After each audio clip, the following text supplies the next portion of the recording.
In the quiet stretch of rural Alabama in 1957, where the red clay roads wound through tired fields and the air carried the weight of secrets older than the pines themselves, a preacher named Reverend Isaiah Carter tended to a flock that lived more with fear than with rest.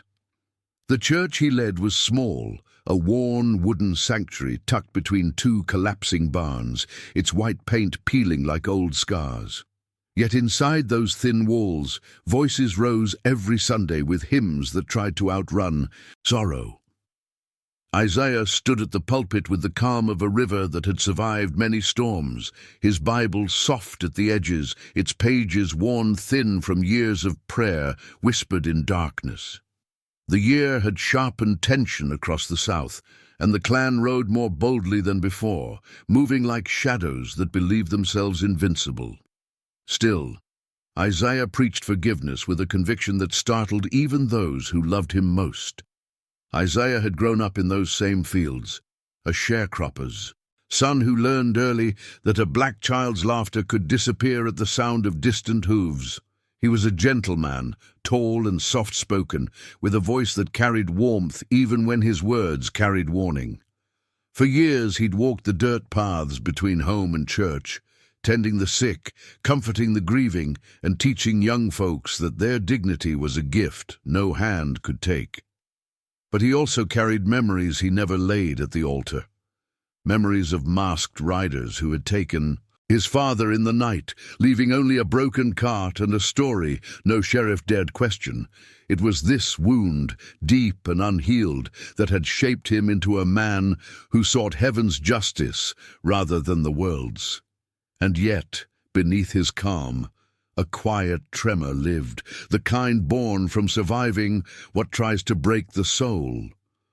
On a cold November night, when the moon hung low and pale as tarnished silver, Isaiah stood on the steps of the church long after the last hymn faded. The wind carried the distant crackle of leaves and the echo of something unsettling, laughter too sharp, too familiar. He felt it then, that old ache in his chest, the one that warned him that trouble was nearing once again. The congregation had left with hurried steps, glancing at the tree line where night gathered like smoke. Isaiah remained, looking toward the dark road where he knew danger traveled without headlights. The Klan had been restless, angered by talk of voter registration meetings, whispered in back rooms. They had noticed Isaiah's courage. They always noticed courage. Yet the preacher closed his eyes and breathed deeply, steadying himself with a faith that had been his only shield since childhood. Tonight, he sensed, the men in white hoods were coming for him, not for blood, but for a lesson they meant to carve into fear. The night settled over Alabama like a heavy shroud, thick with the scent of pine resin and the distant smoke of burning leaves. Reverend Isaiah Carter walked the narrow road from the church toward his modest cabin, each step illuminated only by the weak glow of a lantern he carried. The quiet around him felt sharpened, too still for an ordinary night, as if the land itself held its breath. He could hear the faint rustle of branches brushing against one another, the sound like whispered warnings threading through the dark.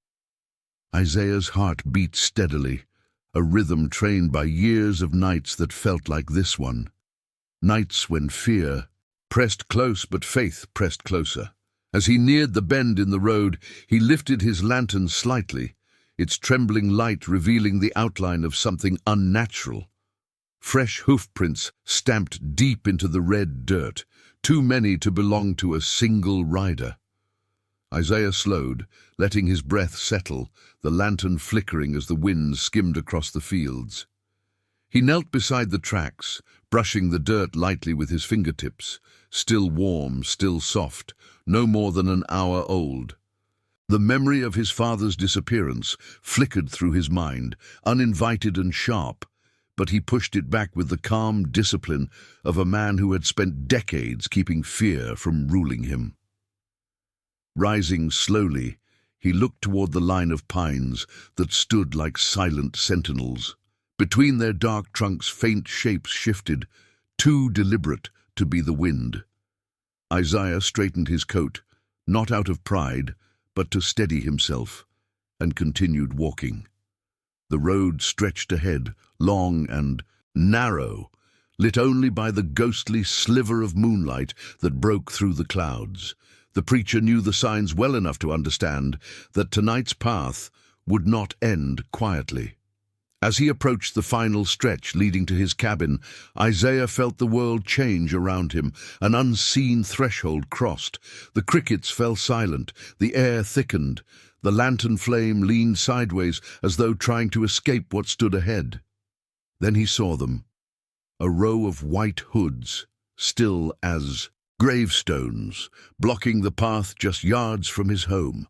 Their robes glowed faintly beneath the moon, their breaths rising in small clouds that dissipated into the cold night. Behind them, the preacher's own porch lantern burned softly, casting long shadows that seemed to tremble with unspoken threat.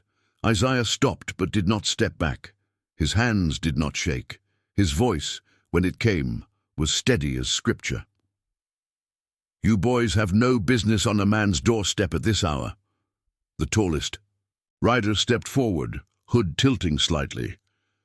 "Preacher," he drawled, "we've come to teach you what happens when a man forgets his place." The tallest hooded figure stepped forward, his boots pressing into the dust with a deliberate slowness that carried the weight of practiced intimidation. Isaiah held his lantern steady, its glow revealing the man's gloved hands and the subtle rise of his chest beneath the robe. A steady, measured breath meant to project control. But even through the mask, Isaiah sensed the tension buried beneath the white fabric, that brittle kind of confidence born from fear disguised as authority. The preacher's cabin, humble and weather-beaten, stood just behind the line of riders, its windows dim, its porch creaking under the weight of the wind. Inside, he knew his wife and children slept unaware of the danger gathering like a storm outside their door. Isaiah lifted his chin slightly, feeling the cold air tighten against his skin. "You've come all this way," he said quietly, "but God still hears you even in the dark." A murmur rippled through the group, subtle yet unmistakable, like the rustle of dry leaves before a brush fire. One of the younger men shifted his stance, the hem of his robe brushing the dirt as he tapped a restless foot. Isaiah watched them closely, reading the small cracks in their composure, the way a seasoned shepherd reads the sky before rain. These were not ghosts of invincible hatred. They were men, fragile in their righteousness, leaning on their masks to feel taller than they were. The leader tilted his head, his voice dripping contempt. "Your sermons have gone too far, preacher. You stir your people up with talk of dignity and rights. That ends tonight." Isaiah let the words settle, his silence heavier than any answer he could give. Behind the men, the trees stood unmoving, their branches silhouetted against a sky that seemed to listen, waiting for what would come next. Isaiah stepped forward, closing the distance with a calmness that unsettled the men more than any anger could. The lantern cast a warm glow across his face, softening the lines etched by years of pastoral burdens and quiet battles fought with prayer. "If you came seeking fear," he said, his voice low but resonant, "you took the wrong road. There's no fear left in me to give you." The leader tensed at that, his hand gripping something beneath his robe, a warning more than a threat. The others straightened, their breaths growing quicker, the illusion of control slipping. Isaiah felt the moment tightening around them like a rope drawn taut. The night was deepening, the cold pressing closer, and somewhere in the distance a lone dog barked, as if sensing the shift in the air. Isaiah looked into the blank hollowness of the hooded masks and spoke words they never expected to hear. "Whatever you believe I've done to offend you, I forgive you." For a heartbeat, the night seemed to Freeze, as though even the wind could not comprehend the preacher's words. The line of hooded men stiffened, their shoulders tightening beneath the pale fabric, each one searching for the insult hidden in such impossible grace. Forgiveness was not the weapon they expected, not the defense they were prepared to crush. Isaiah stood motionless, lantern glowing like a solitary star held against the thick dark, his breath forming faint clouds in the cold. The leader shifted his weight, taken aback by the calm that radiated from the man before him. He had come expecting trembling, pleading, curses, anything but this disarming, holy defiance. "You forgive us?" the leader scoffed, though his voice cracked slightly. Isaiah nodded once, slow and deliberate. "Not because you ask it," he said softly, "but because I answer to a God who sees through your masks." A murmur rose again among them, this time jagged and unsure. One man at the edge of the group took a half-step back, as though the preacher's words had struck something tender beneath his borrowed courage. Isaiah could see them shifting, trying to reclaim the intimidation that usually came effortlessly when they confronted unarmed men in the night. But tonight, the balance had shifted, subtle as the turning tide. The preacher's steady forgiveness unsettled them more deeply than any weapon could. "I know your fathers," Isaiah continued, his voice warm but unwavering. "I know the weight they put on your shoulders. This hatred you wear, it was handed to you like a birthright." His words dug into the quiet, stirring something old and buried beneath the layers of their indoctrination. The leader's hand trembled slightly at his side, his posture faltering as conscience whispered through the fabric of his hood. Then Isaiah did something none of them were prepared for. He stepped even closer, closing the distance until the lantern light washed over the nearest hood, revealing the faint outline of flushed cheeks and conflicted breath. "You came here to make me fear you," he said, "but I don't fear men who hide their faces. I pray for them." The words settled like ash after a burning field, soft yet heavy with truth. One of the younger riders inhaled sharply, the sound betraying the boy beneath the robe, the child who once knew gentler things before this night shaped him into what he was not. Isaiah's voice deepened, not in anger, but in sorrow. "You can turn back," he whispered. "You don't have to ride this road forever." For a long moment, the world felt suspended, white hoods wavering faintly in the moonlight, the preacher standing alone yet unshaken, and the night waiting to see which man would break first. The leader's composure cracked first, subtle, almost imperceptible, but real enough that the men beside him felt the tremor pass through their rigid formation like a ripple through still water. He shifted his stance, knees stiffening, breath quickening beneath the hood, as though Isaiah's nearness had exposed a truth he'd spent years burying. The lantern's glow revealed the faint shimmer of sweat at the edge of his mask, a betraying glint that told the preacher he had struck a wound deeper than any threat could reach. Isaiah's voice, low and steady, carried through the cold as if borne by something older than the men who stood before him. "There's a child inside each of you," he said. "A child your anger has starved. A child your fathers taught you to silence."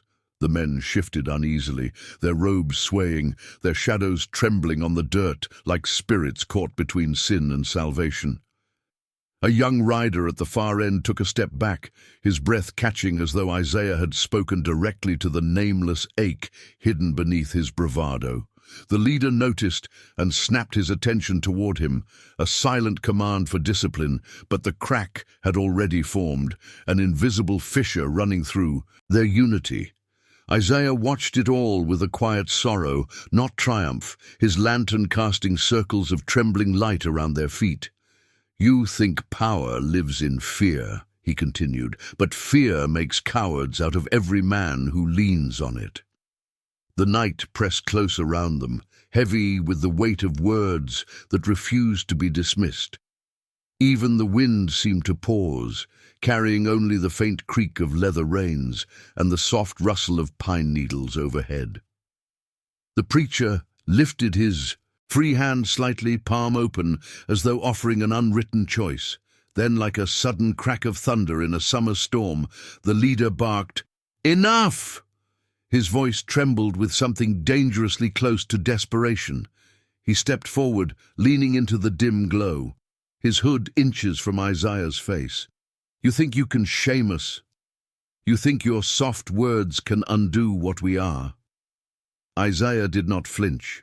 Instead, he lowered his lantern just enough for the flame to illuminate the trembling line of the man's jaw beneath the fabric. "I'm not trying to undo you," he murmured. "I'm trying to remind you that you are not beyond redemption."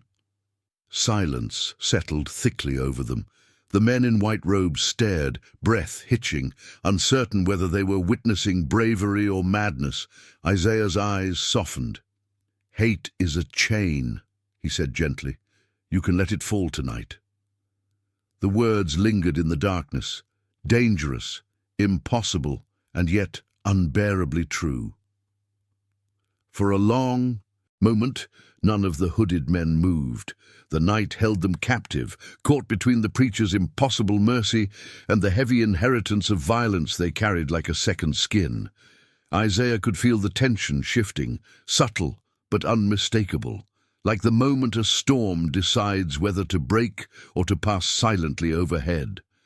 The leader's breath grew harsher, his shoulders rising and falling in uneven rhythm beneath the robe. He had expected a trembling man, not a shepherd bold enough to name his wounds aloud. The silence stretched until it felt almost sacred, a fragile space between who they had been and who they might still become. Isaiah raised his lantern a little higher, its soft flame warming the cold that clung to the men like frost.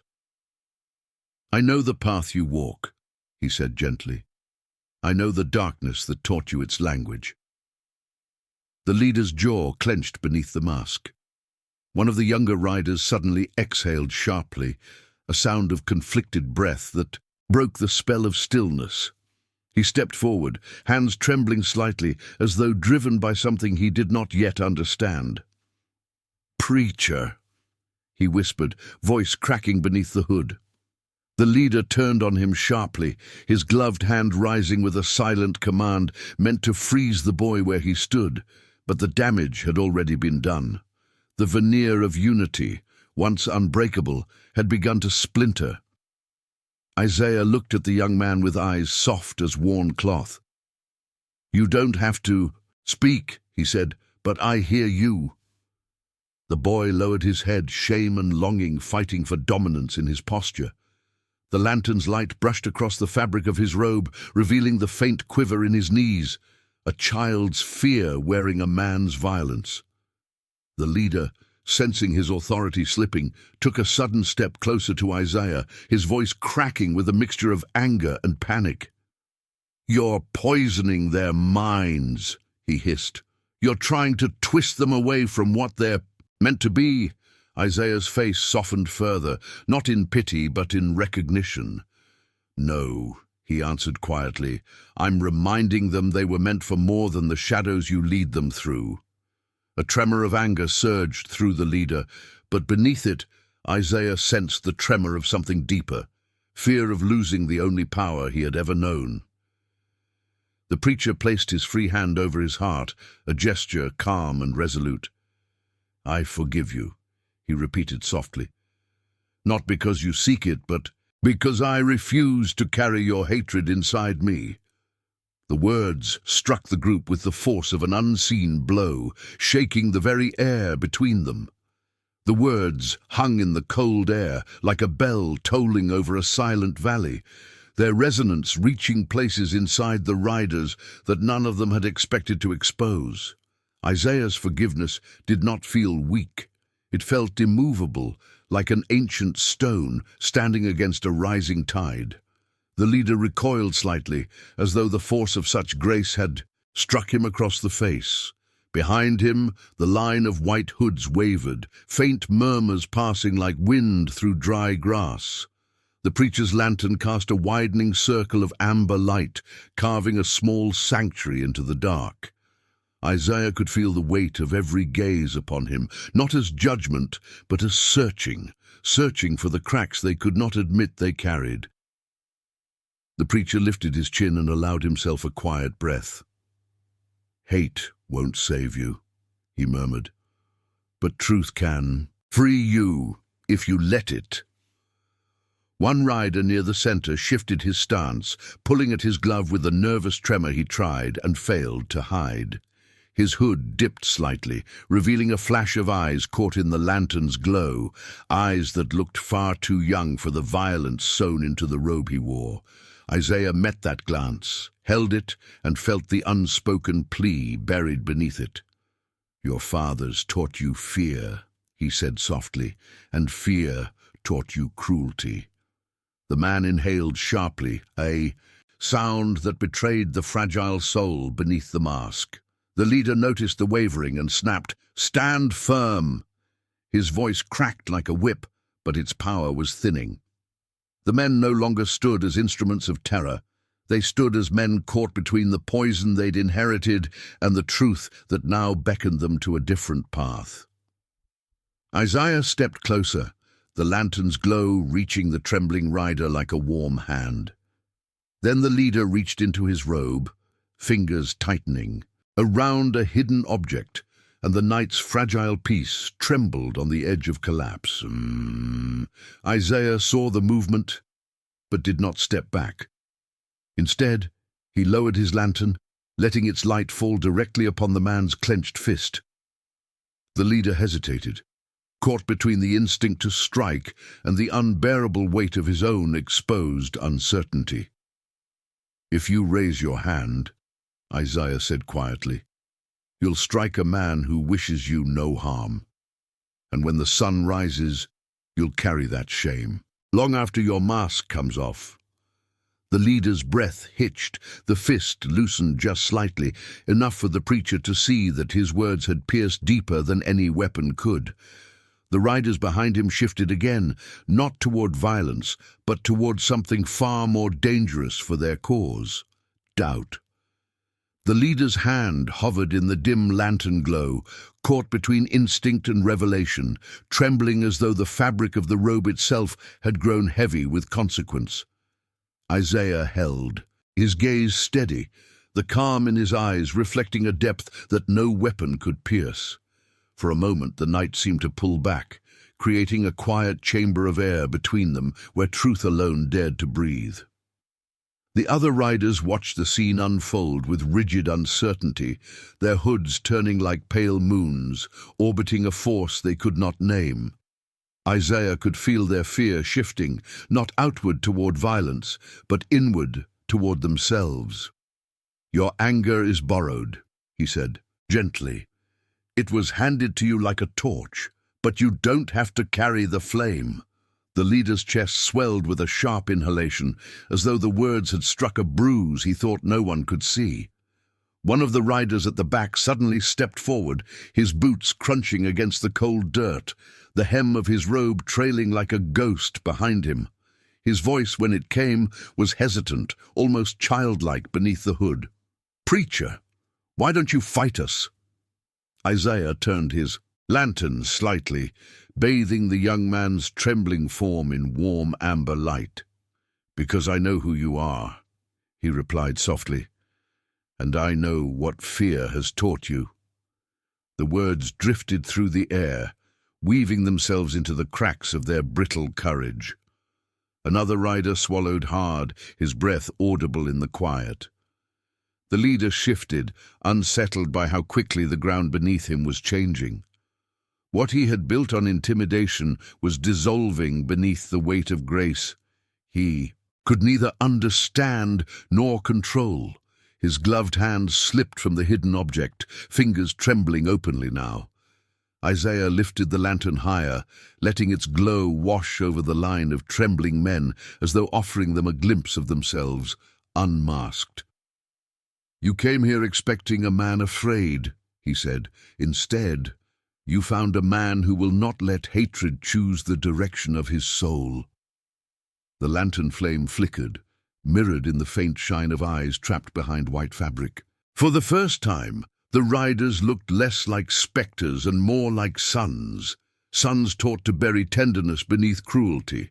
Sons trained to mistake brutality for strength. The preacher's voice deepened with quiet sorrow. "I forgive you because I refuse to let your darkness shape my heart." The words carried the weight of a verdict, spoken not in judgment, but in mercy. The riders seemed to sway, not from wind, but from the unbearable gravity of a grace that left them nowhere to hide. The night tightened around them like a drawn breath, every sound swallowed by the gravity of what was unfolding. Isaiah could feel the tension shifting, subtle as a tremor beneath the soil, signaling the moment before something long buried breaks through the surface. The leader, once a pillar of practiced cruelty, now appeared smaller beneath the weight of the robe he wore. His shoulders sagged ever so slightly, as if the fabric itself had grown too heavy with the truth Isaiah had spoken. The lantern's glow caught the trembling edge of his mask, revealing the faint rise and fall of breath that betrayed the turmoil beneath. Isaiah stepped closer, not in challenge, but in compassion, his voice barely above a whisper, yet piercing the cold like a blade of light. "You were not born to be this," he said. "This hatred was placed on you like chains, but chains can break." A soft rustle passed through the riders, as though the words themselves had disturbed something sacred within them. One man lifted his hand to his hood, fingers trembling at the edge of the fabric, as if seeking the courage to remove the mask and breathe freely for the first time. But fear held him back. Fear not of Isaiah, but of the world that had shaped him into this silent ghost of violence. Isaiah watched every tremor, every flicker of hesitation, and felt the weight of their unseen wounds. "Your fathers taught you to fear men like me," he said gently. "But what you fear is not the color of my skin. It is the emptiness inside your own hearts." The leader stiffened at the words, but his protest died before it reached his lips. The wind moved through the pines like a grieving hymn, carrying the scent of earth and something like change. The preacher lowered his lantern, letting its glow settle closer to the ground, as though inviting the riders to see themselves without the distortion of shadows. The small circle of light pooled at their feet, softening the harshness of the night, revealing the fragile humanity buried beneath their robes. "If you walk away tonight," Isaiah murmured, "you take the first step toward being men again, not masks, not threats, not shadows." His words sank deep into the silence, stirring a quiet ache even in those who tried to resist it. The leader's hands trembled once more, the faintest crack in a fortress he'd spent years constructing. Isaiah held his gaze, unwavering. "I forgive you because the God who made you still sees the man beneath this cloth." The statement landed like truth spoken at the edge of a grave, somber, heavy, undeniable. The leader's breath grew uneven, the sound muffled beneath his hood, but unmistakably human, raw, strained, as though something deep within him had begun to collapse under its own weight. Isaiah watched the tremor travel through the man's shoulders, felt the moment tighten like a thread pulled to its limit. The other riders waited, suspended between loyalty and awakening, their robes stirring gently in the cold wind. The lantern's small flames swayed, casting long, wavering shadows that seemed to whisper the truth Isaiah had been naming all night. These were not spectres of unstoppable hate, but men standing at the threshold of their own undoing. Isaiah's voice softened, becoming almost prayerful. "The man you were meant to be is still inside you," he murmured. "Buried, but not gone." The leader flinched, as if the words had struck a wound, long sealed, but never healed. Behind the leader, a young rider stepped forward once more, his hands trembling openly now at his sides. His voice cracked through the cold like a twig snapping underfoot. "Preacher, what do you want from us?" Isaiah turned slightly, letting the lantern's glow stretch toward him, warming the trembling figure with its fragile light. "I want your freedom," he answered, "not from me, but from the hate that has owned you." The words spread through the group like a slow-burning ember, unsettling the brittle loyalty that had held them bound. One rider lowered his head, the hood tilting toward the ground in a gesture that felt almost like shame. Another's breath broke into a faint sob he tried to swallow back, his shoulders shaking beneath the fabric. Isaiah saw it all with a grief that carried its own kind of strength. "Hate will take everything from you," he whispered. "Forgiveness will give you back your life." The leader stepped back, just one. Small, trembling step, but in the quiet of that night, it sounded like the crack of a monument beginning to fall. His gloved hands rose slowly toward the knot of his hood, hovering there as though battling some unseen force that commanded him to remain hidden. Isaiah felt the entire night shift at once, the way the earth shifts before a landslide. The riders watched, with breaths held, some in terror, some in hope, none certain of what this moment would demand of them. The leaders' fingers tightened on the edge of the hood. Isaiah took another step forward, voice low and unwavering. "If you remove that mask," he said, "you reclaim the man your father tried to bury." The lantern flickered as if drawn toward the moment, its flame trembling with expectation. The leader's hands shook harder, the robe shivering with the weight of a choice that could not be undone. The leader's fingers faltered at the knot of his hood, trembling as though the very cloth resisted the truth waiting beneath it. Isaiah watched him with a stillness that felt ancient, as if he were witnessing not a single moment, but the reckoning of generations. The night air thickened, holding the tension like a sealed breath. The lantern's glow wavered, brushing the white fabric with a warm tremor that made the mask seem almost fragile, a thin curtain hiding a wounded soul. The other riders shifted, their robes whispering in the cold like restless spirits unsure where to stand. Some leaned forward unconsciously, drawn by a gravity they could neither name nor deny. Isaiah stepped closer, his voice steady as riverstone. "Courage is not in the hand that strikes," he murmured. "It is in the man who dares to be seen." The leader swallowed hard, a muffled sound of a heart learning fear in a new way, fear of facing itself. One rider near the back suddenly fell to his knees, the robe pooling around him like a surrendered storm. He covered his face with trembling hands, sobbing quietly into the darkness. The sound broke something inside the group, broke it cleanly, cleanly enough that truth could finally seep through the fracture. Isaiah turned toward him, the lantern's flame bending in his direction, illuminating the fragile curve of a man crushed beneath the weight of what he had become.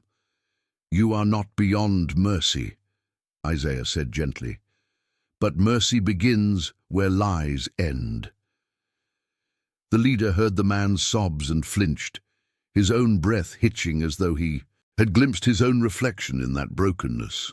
Another rider shifted beside him, whispering, "Take it off, Ben." The name, spoken aloud, shattered the mystique of the hood, dragging the man inside it back into humanity. Ben, the leader, stiffened at the sound of it, as though hearing his true name after years of disguise had struck him like a blow. Slowly, with a motion that felt like prying open old stone sealed by grief, Ben grasped the edge of his hood. The cloth trembled between his fingers. The men behind him held their breath as if the entire night hinged on this single gesture. Isaiah said nothing now. He knew that silence, sacred and unyielding, could sometimes guide a man more powerfully than any sermon. The wind passed softly through the pines, carrying the scent of earth, wood, and the distant sweetness of dew forming on cold leaves. With a sharp, broken inhale, Ben pulled the hood upward. The cloth shifted, hesitated, then peeled back from his face. Lantern light swept over features carved by conflict, eyes rimmed with exhaustion, jaw tight with shame, skin pale beneath the weight of years spent hiding inside a ghost. The riders gasped softly, not in fear, but in recognition of the humanity they had long denied among themselves. Isaiah nodded once, reverently. "Now," he said, "we may speak as men." The moment Ben's face emerged from the hood, the night itself seemed to exhale, as if relieved that truth had finally broken through. The veil of silence. His features trembled under the lantern's glow, eyes reddened, jaw unsteady, breath laboring as though he had carried the weight of the mask for far longer than his shoulders could bear. The other riders shifted uncertainly, their rigid posture unraveling as they confronted the humanity they had sworn to hide behind symbols of terror. Isaiah regarded Ben with a solemn tenderness, the kind that comes not from triumph, but from sorrow. "This is the face God made," he said quietly, "not the one fear taught you to wear." Ben swallowed hard, tears pooling in the corners of eyes that had long forgotten how to weep. The cloth of the hood hung loosely from his hand, no longer an emblem of power, just fabric drenched in the memory of countless sins. A rustle passed through the remaining riders as they watched their leader stripped of the only identity they understood. One man stepped backward, his boots dragging through the dirt, as though seeing his leader unveiled had exposed the terrible possibility that he too might be more than the monster the robe wanted him to be. Another gripped his own hood at the neck, fingers trembling with the urge to remove it, yet fear pinned him still. Isaiah lifted the lantern higher, letting its slender flame stretch across their trembling forms like the first light of dawn in a wounded world. "You hide your faces because you fear judgment," he said. "But judgment does not come from me. It comes from the choices you make standing in this light." The men looked at one another, each seeing not a brotherhood of strength, but a gathering of broken sons, bound by inherited darkness. Their breaths came in uneven waves, each exhale a small surrender. Then Isaiah turned back to Ben, whose tears now slipped freely down the pale contours of his cheeks. The preacher reached out slowly, giving the man every chance to turn away. Ben did not. When Isaiah placed his free hand gently on the man's shoulder, a tremor ran through the group, like the final shudder of a storm losing its power. "I forgive you," Isaiah said, voice low, steady, and devastatingly sincere. "Not because you earned it, but because no soul is beyond the reach of grace." Ben's face crumpled under the weight of a truth he had spent his life avoiding. A sob tore from his chest, raw and breaking, the sound of a man confronting the shattered remains of his own reflection. Two riders behind him lowered their heads, hoods trembling with emotion they could no longer deny. The knot of hatred that had held them together began to unravel, thread by trembling thread. The night settled differently after Ben's sobs faded into the cold Alabama air, softer, quieter, as though the darkness itself had stepped back to watch what grace could build from the ruins of hatred. The remaining riders stood motionless, their hoods shifting with each trembling breath, no longer symbols of invincibility, but shrouds of shame they no longer wished to wear. Isaiah lowered his lantern, allowing the warm circle of light to embrace them all, drawing the wounded and the repentant beneath the same humble glow. A breeze passed through the pines, brushing away the harsh edge of the earlier tension and replacing it with something fragile yet sacred. "You came here to break me," Isaiah murmured. "But the Lord does not permit darkness to triumph where truth stands." Ben wiped at his face, unable to meet Isaiah's gaze, humbled by a forgiveness he could neither command nor comprehend. One rider finally reached for his hood, fingers trembling as he loosened the knot with the care of a man unwrapping a wound he never thought could heal. The hood fell into his hands, revealing a young face etched with fear and regret, freckles stark beneath the lantern's warm glow. Another followed, then another, some slowly, some with sudden urgency, as if shedding the mask freed them from the years of weight they carried. A small pile of white fabric grew at their feet, a silent monument to the chains they had just begun to break. The night air grew warmer, touched by the glow of emerging humanity. Isaiah watched each unmasking with a heavy tenderness, knowing that forgiveness was not a destination, but a road they would struggle to walk for the rest of their lives. "What matters," he said softly, "is the turning.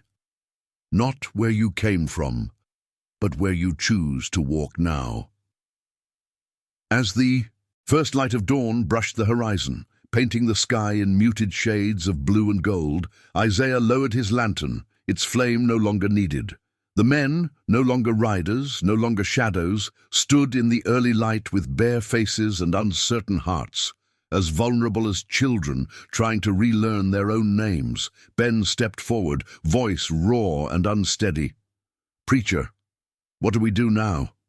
Isaiah placed a hand over his Bible, the same one that had carried him through grief, fear, and faith.